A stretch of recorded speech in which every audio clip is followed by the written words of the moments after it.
Live from Lagos, Nigeria's commercial capital, this is Galaxy TV News. Let's check out what's in the pipeline for you at this time. President Muhammadu Buhari renews appointment of Colonel M.D. Dikio, retired as interim administrator of the Presidential Amnesty Program. Plus tonight, Supreme Court affirms Professor Charles Soludo as governorship candidate of the All Progressives Grand Alliance in Anambra elections. And outside Nigeria, at least 46 people killed and dozens more seriously injured in a fire at a 13-story tower block in southern Taiwan. Those are our top stories. We have details in just a moment.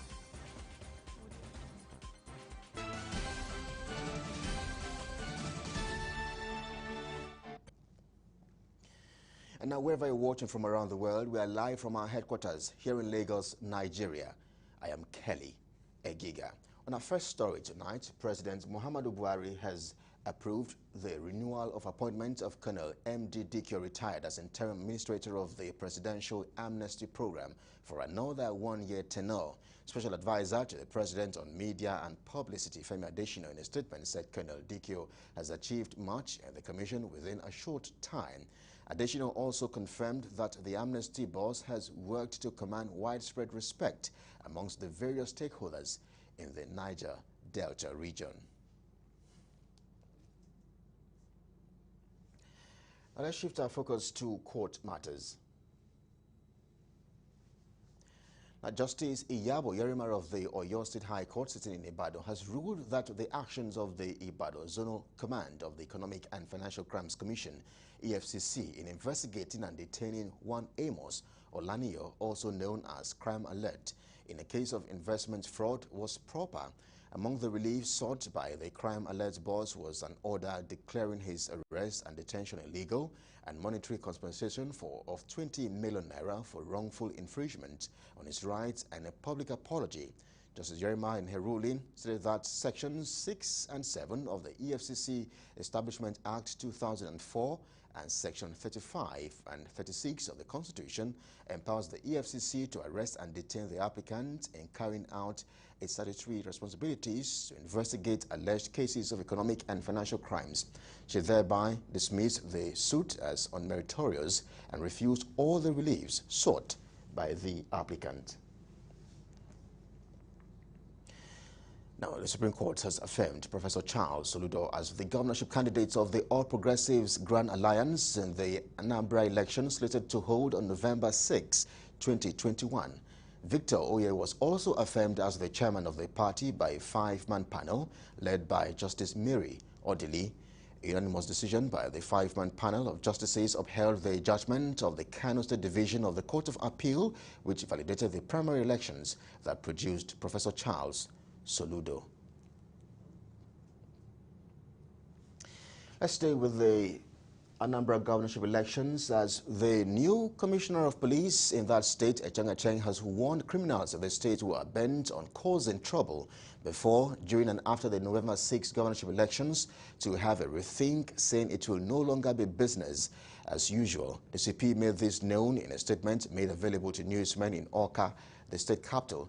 The Anambra police boss said with the deployment of the special tactical squad to the state by the IGP, Baba Usman Akali, criminals will have no place to hide except they relocate. He stressed that the police under his watch will ensure full compliance to the directives of the IGP for officers to be apolitical in carrying out their duties as the election date draws near.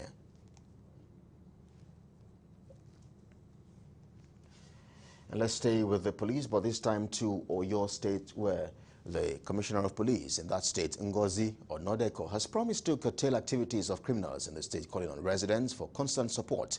Onodeko gave the assurance shortly after she paraded 3 suspected armed robbers terrorizing residents in Ibadan on Tuesday. Correspondent Kunlojo reports that the suspects were paraded for breaking into a compound in the estate and dispossessed occupants of their belongings. Woke me up again that she was hearing the sound of the security alarm, that it seems the armed robbers are trying to take away some cars that the alarm is shouting. I was like, don't worry, this is not my car. I know the security alarm of my car that shouldn't worry. So I went back to sleep. So as we were sleeping, we just noticed that some people had forced their way. I am a carpenter. I have my workshop. I was not arrested with any exhibit. I was actually coming from a site where I slept overnight. I was arrested at the Lero Estate Junction on Saturday morning around 6:10 a.m.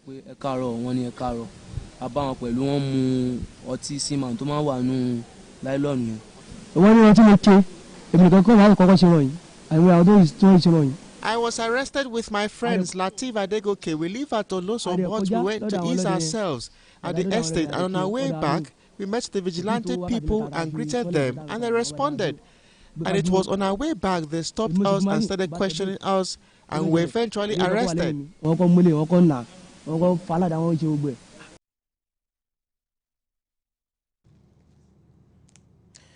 Watching the news on Galaxy TV. Now, a coalition of concerned civil society groups on NSAS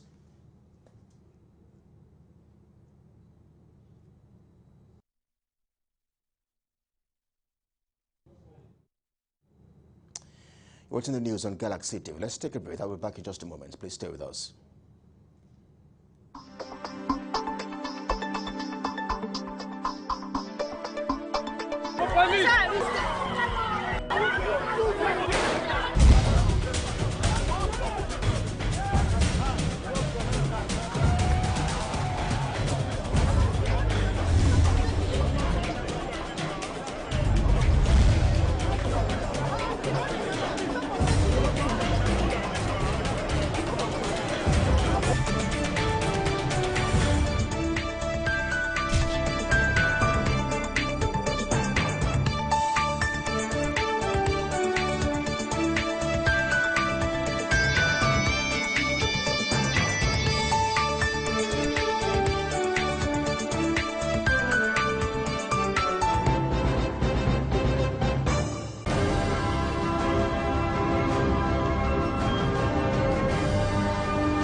Welcome back. You're watching the news on Galaxy TV. Now, for more updates and latest news, visit our website at www.galaxytvonline.com or subscribe to our YouTube channel at youtube.com/Galaxy TV Nigeria. You can follow or interact with us on our Facebook page at facebook.com/Galaxy TV. Don't forget to follow and tag us on our Instagram page at Galaxy TV.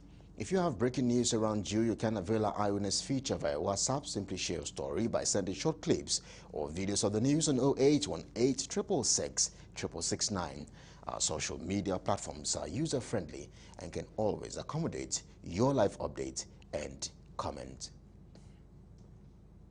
Now, a group under the umbrella of Defend Lagos, a coalition of concerned civil society groups on NSAS on Thursday said the destruction of lives and properties as a result of the 2020 NSAS protests in Lagos is uncalled for, and it is important to situate the issues in proper perspective to prevent a recurrence of the mayhem that arose from it.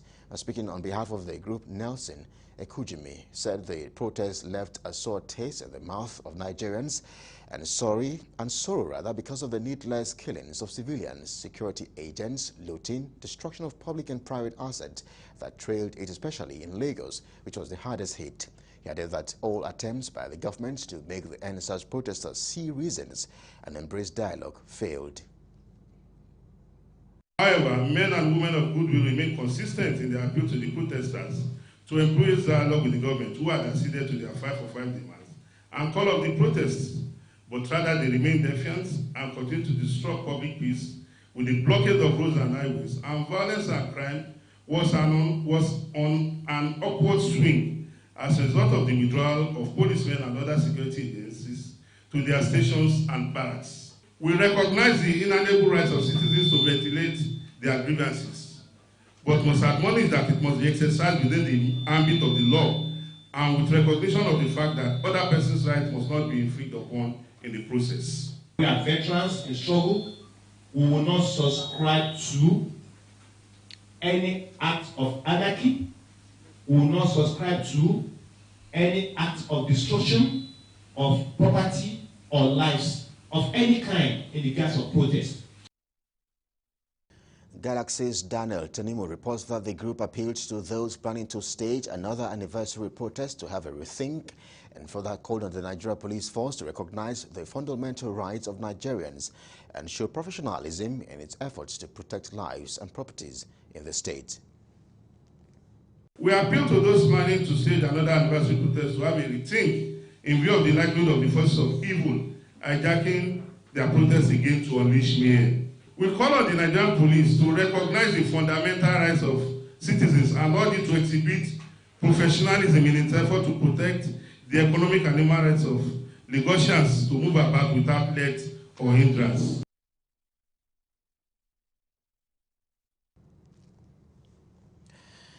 And now let's take you to Benue State, where the State Judicial Panel of Inquiry into Police Brutality set up by the state government following the aftermath of EndSARS protests nationwide has completed its assignment and presented the report to the State Deputy Governor, Engineer Benson Abonu. The chairman of the panel, Justice Adam Onom, who presented the report, said over 300 million naira was recommended as compensation for victims and affected families who suffered various degrees of police brutality and misconduct. Meanwhile, the Deputy Governor thanked the committee for a wonderful job and promised that the reports will be forwarded to the appropriate authorities for implementation.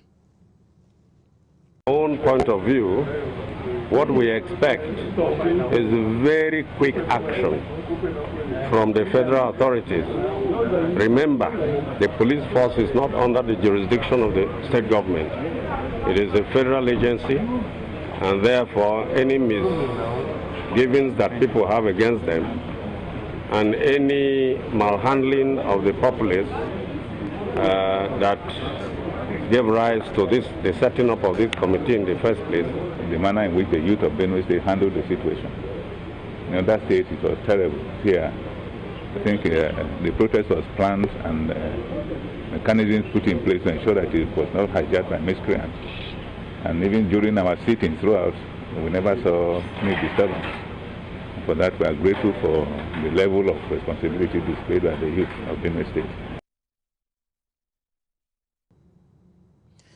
Away from Benue State, the federal government on Thursday announced plans to create mass vaccination sites in higher institutions of learning and religious centers. The executive director of the National Primary Health Care Development Agency, Faisal Shoaib, disclosed this during a press briefing in Abuja. According to Shoaib, the latest decision of the federal government to create the vaccination sites was due to the need to fast-track vaccination in the country. And let's stay with the COVID-19 pandemic for a moment, as some Lagos-based analysts have condemned the federal government's December 1st deadline for civil servants to take the COVID-19 vaccines. I recall that the chairman of the Presidential Steering Committee on COVID-19 and secretary to the government of the Federation, Boss Mustafa, announced this at a briefing in Abuja.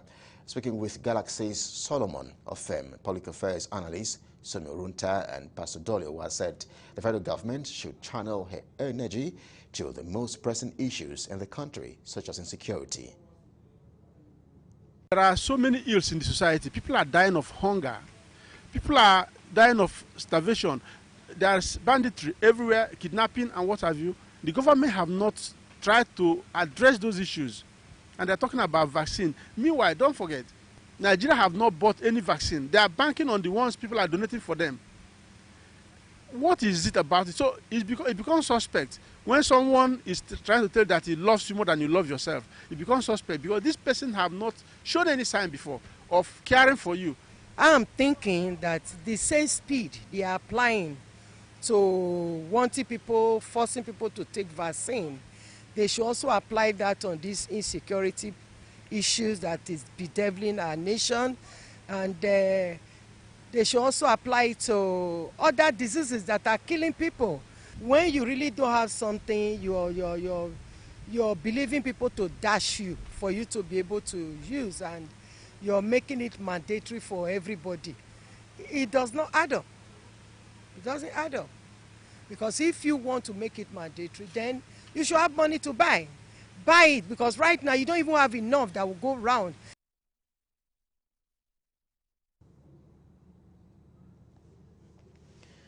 Away from the COVID-19 pandemic, victims of a failed forex trading scheme in Rivers State have staged a peaceful protest to the palace of the paramount ruler of Elekahia community in Port Harcourt City local government area in expression of their displeasure. Speaking to newsmen after the protest, leaders of the victim, Christian Adagada, begged the monarch to summon the alleged perpetrator while further begging President Muhammadu Buhari to mandate the Inspector General of Police to prosecute him. Reacting to the paramount ruler, who expressed surprise over the development, he thanked the protesters for their peaceful disposition in expressing their displeasure and promised to investigate the claims and intervene accordingly.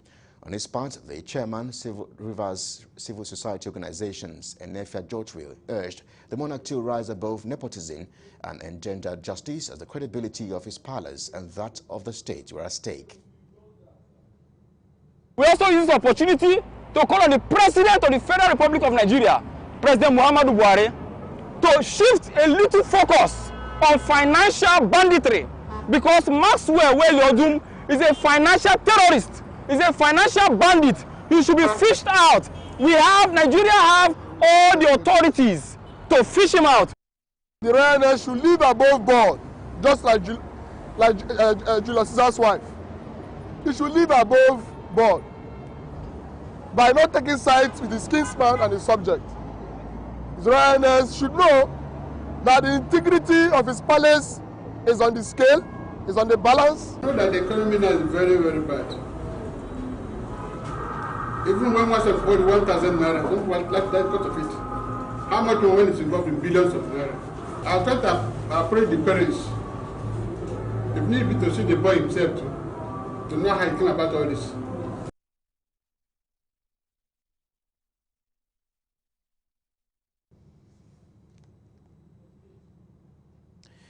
You're watching the news on Galaxy TV. At least 46 people have been killed and dozens more seriously injured in a fire at a 13-story tower block in southern Taiwan. For more on this, let's join our international desk.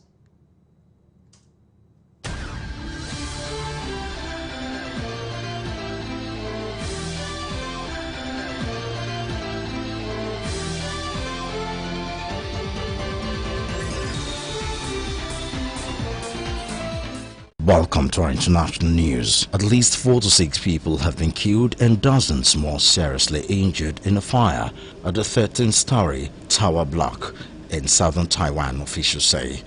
A residential and commercial building in the city of Kaohsiung caught fire in the early hours of Thursday morning, the local fire department said. It took firefighters more than 4 hours to extinguish the blaze. The fire department told newsmen that 79 people have been taken to hospital, including 14 in serious condition. The cause of the fire is unclear and investigators are at the scene. Officials earlier warned that people may have been trapped in the residential part of the building between the 7th and 11th floors. One woman who managed to evacuate her apartment described opening her door and seeing black smoke everywhere. A male resident said he was alerted to the fire and quickly escaped after hearing screams in the building. Residents living nearby told local media they heard a loud bang that sounded like an explosion before the fire. Piles of unused items on the building's lower floors made rescue efforts more difficult. Fire officials later urged the public not to allow rubbish to accumulate in or around their residences and to keep staircases unobstructed. A number of residents in the block of about 120 apartments are thought to be old or to have disabilities.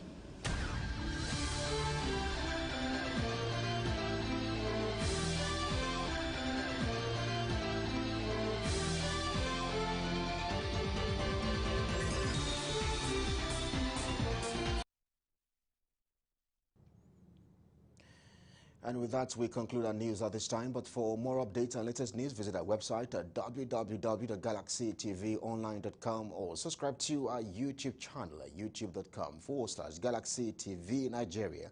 You can follow or interact with us on our Facebook page at facebook.com/GalaxyTV. Don't forget to follow and tag us on our Instagram page at GalaxyTV. If you have breaking news around you, you can avail our eyewitness feature via WhatsApp. Simply share a story by sending short clips or videos of the news on 0818 666 669. Our social media platforms are user-friendly and can always accommodate your live update and comment.